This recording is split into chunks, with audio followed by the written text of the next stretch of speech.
आज हम बात करेंगे बेंचमार्क के विषय में और जानेंगे कि आखिर बेंचमार्क है क्या और इसका निर्धारण हम कैसे करें।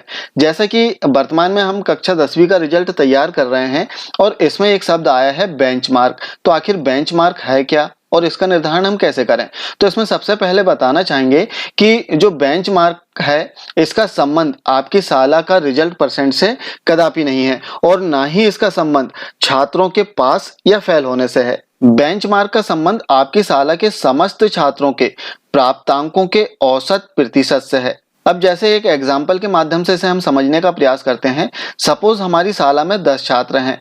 अब इन छात्रों के जो पूर्णांक है वो यहाँ पर लिखे हुए हैं और इन पूर्णांकों में छात्रों ने जो अंक प्राप्त किए हैं वो यहाँ पर हमने लिख दिया है। सभी विषयों में कुल मिलाकर जो अंक प्राप्त किए हैं वो प्राप्तांक हमने यहाँ पर लिखा है। अब इन प्राप्तांकों का हमें टोटल कर लेना है। जैसे हम यहाँ पर टोटल देखेंगे 4472। तो सबसे पहले इसका औसत हमें निकालना है। तो औसत निकालने के लिए जो प्राप्तांकों का टोटल आया है 4472, इसमें छात्र संख्या का भाग दे देना है। जैसे 4472 में हम 10 का भाग देंगे तो यहाँ पर जो औसत निकल कर आएगा वो 447.2 आएगा। अब इसका प्रतिशत भी हमें निकालना होगा क्योंकि बेंचमार्क के साथ में इसे हमें कंपेयर करना पड़ेगा, क्योंकि माध्यमिक शिक्षा मंडल ने निर्देश दिए हैं कि आपका जो बेंचमार्क है उससे मैक्सिमम 2% तक की आप बढ़ोतरी कर सकते हैं, इससे अधिक बढ़ोतरी मान्य नहीं होगी। अपनी साला का बेंचमार्क हम कैसे निर्धारित करें इसे अभी हम देखेंगे, लेकिन सबसे पहले हम इसका प्रतिशत निकालते हैं। जैसे हम देखेंगे यहाँ पर छात्रों के प्राप्तांकों का जो टोटल है वो 4472 है। अब यहाँ एक बात और ध्यान देना है आपको, इसमें समस्त छात्रों के प्राप्तांक जोड़ना है आपको, अर्थात जो छात्र अनुपस्थित है उसको भी अनुपस्थित छात्र के लिए आपको प्राप्तांक 0 कर देना है और इसे जोड़ना होगा। अब आप देखेंगे कि यहाँ पर प्राप्तांकों का जो टोटल है वो 3985 आ गया है। अब यदि इसका प्रतिशत हमें निकालना है तो जो भी प्राप्तांकों का योग है इसमें हमें 100 का गुणा करना है और पूर्णांकों का योग में हमें भाग दे देना है। जैसे 3985 में हम 100 का गुणा करते हैं और इसमें हम भाग देंगे 6000 का, तो इसका जो प्रतिशत निकल कर आएगा 66.41।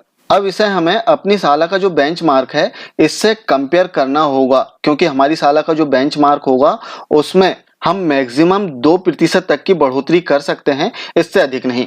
अब बेंचमार्क का निर्धारण हम कैसे करें, तो इसके लिए बताना चाहेंगे कि माध्यमिक शिक्षा मंडल द्वारा प्रत्येक संस्था का पिछले 3 सत्रों का औसत प्राप्तांक और औसत प्रतिशत MP ऑनलाइन में अपलोड किया गया है, जिसे आप देख सकते हैं। अब जैसे एक एग्जांपल से हम देखते हैं कि सत्र 2018 में यदि आपकी साला में 10 छात्र थे और इन 10 छात्रों ने सभी 10 छात्रों ने जो कुल प्राप्तांक प्राप्त किए थे वो 3441, तब इसका जो औसत निकल कर आ जाएगा वो 344.10 और इसका जो प्रतिशत है जैसे अभी हमने निकाला, इसका जो प्रतिशत आएगा वो 57.35।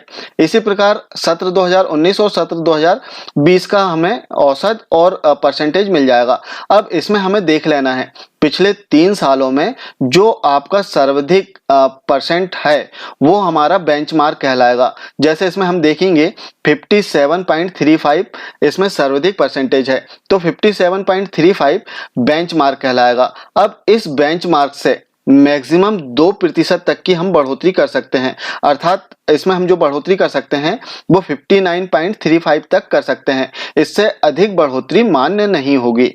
अब जैसे हम यहाँ पर देखें कि हमारी साला के प्राप्तांकों का जो परसेंट आया वो 66.41 आ चुका है, जबकि हमारा बेंचमार्क है 57.35, जिसे हम मैक्सिमम 2% बढ़ा सकते हैं, अर्थात 59.35 तक इसे हम कर सकते हैं। जबकि हमारे साला का जो रिजल्ट आया वो 66.41 आ गया है। तब यहाँ पर हमें करेक्शन करने की आवश्यकता है। तो इस प्रकार बेंचमार्क हमारी साला के समस्त छात्रों के कुल प्राप्तांकों के औसत का प्रतिशत है, ना कि हमारी साला के रिजल्ट का प्रतिशत। रिजल्ट का प्रतिशत कुछ भी हो सकता है। जैसे आपकी साला में सपोज लास्ट ईयर 100 छात्र थे, अब इन 100 छात्रों में से यदि 45 छात्र पास हुए तब आपकी साला का जो रिजल्ट प्रतिशत होगा वो 45% होगा। तो इससे बेंचमार्क का संबंध नहीं है। बेंचमार्क का संबंध साला के जो छात्र हैं उनके प्राप्तांकों के औसत के प्रतिशत से है। आशा है बेंचमार्क के संबंध में जानकारी स्पष्ट हुई होगी। यदि वीडियो पसंद आए तब इसे लाइक, कमेंट और शेयर जरूर करें। साथ ही चैनल को सब्सक्राइब करना न भूलें। Thank you.